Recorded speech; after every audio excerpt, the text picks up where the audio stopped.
يا مساء الخير وصباح الخير اخواتي، ازيكم عاملين ايه دلوقتي؟ وكل سنه وانتم طيبين واحنا في رمضان. دلوقتي طلب مني 2 سموزي بينا كولادا، يعني اناناس على جوز الهند. تعالوا كده ما نعرف بيتعمل ازاي.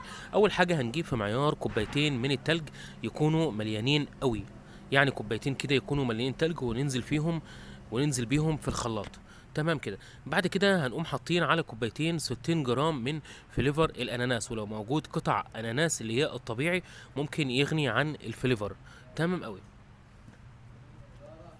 بعد كده هنقوم نازلين ب 40 جرام من صوص جوز الهند.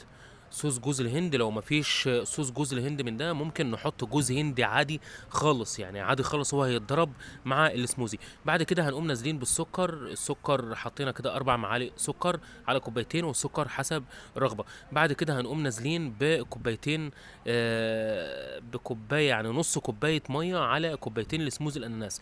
نص